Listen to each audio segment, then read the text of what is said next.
Good day everyone, my name is Marvin Rees and I'm here to give you a quick tour of my soon-to-release book published by The Groot. For the next 10 minutes we try to answer questions concerning the learning and teaching of history and video games. Can a video game actually teach historical knowledge? And if that's the case, does it beat other media used in the classroom? During the last decade, historical game studies established itself as a promising area for researchers around the world. There's been tons of books and articles released in different languages. You can no longer call it a niche field. Most importantly, there's been some kind of an academic turn. It's not about, oh, is that helmet 100% accurate anymore?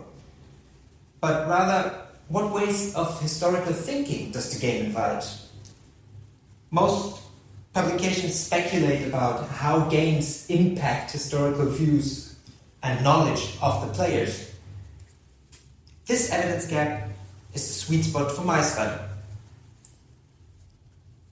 My objective research is the 2019 release discovery tour Ancient Greece by Ubisoft. I examined the game from 3 different angles: formation, offer, and dissemination. Formation asks about the origin of the discovery tour, starting with the history of Assassin's Creed itself and the growing importance of history in the Assassin's Creed franchise. It's the why and how this blockbuster entertainment franchise morphed into an educational spin-off. The chapter called Offer describes what the game actually is all about, the content. This analysis isn't about finding mistakes in every single guided tour of the game. Instead, I rely on a framework created by Adam Chapman to analyze the game using 5 different categories: simulation style, time, space, narrative, and affordances. This structural framework allows us to understand what kind of history it is the developers are trying to tell the players. Last, but definitely not least, the empirical study. What sticks with the players? The Canadian professor Marc-André Etier compared the predecessor, the discovery tour Ancient Egypt, against the teacher lesson. The results were teacher lesson still more effective. But the pupils learned a lot, only by playing the game. Using Meyer's media comparison approach, I replicated and adapted this reference study for an online experiment. After a pre-test, the participants meet a guided tour of the Discovery Tour in 3 modes. The first group plays the game. The second group watches a Let's Play video. And the third group gets an illustrated transcript. So, same pre-test, same post-test, same content, but different media used for learning. Now, to the results. First, formation, the origins of the game. Very early on, the Assassin's Creed franchise relied on historical experts, not just for creating their game worlds or their stories, but also from a kind of a marketing perspective.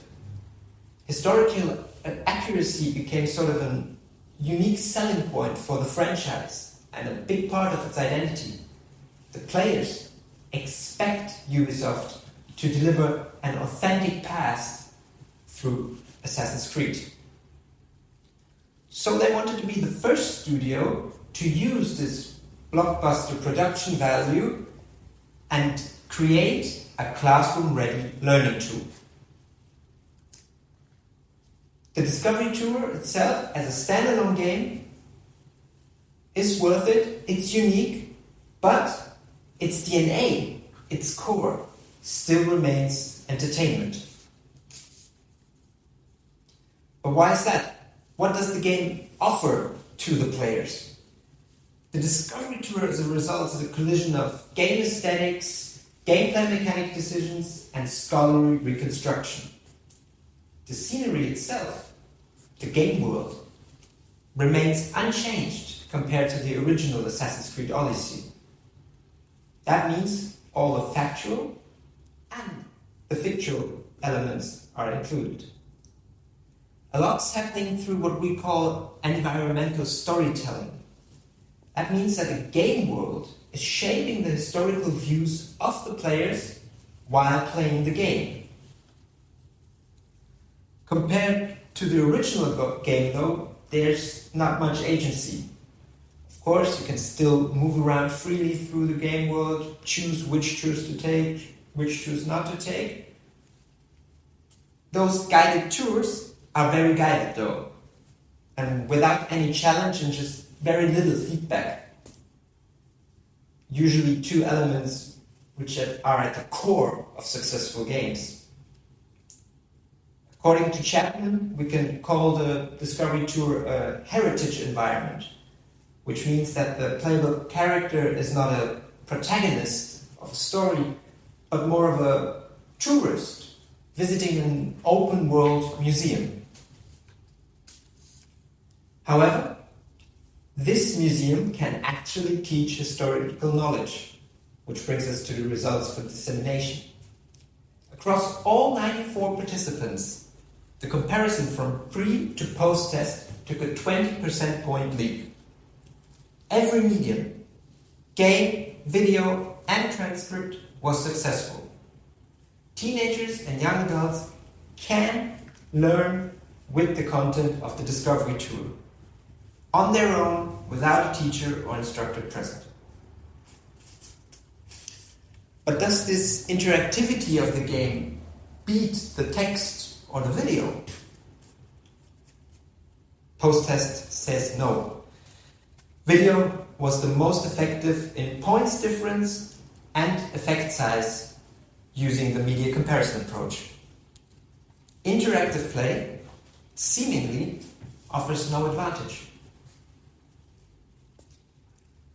Now, to conclude this little sneak peek into my research, across formation, offer, and dissemination, a clear pattern emerges.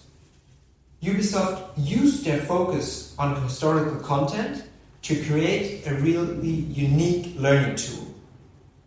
People can learn with the content of the Discovery Tour on their own without a teacher.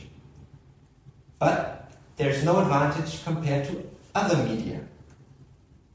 My assumption is that's because of the core elements of game are missing in the Discovery Tour.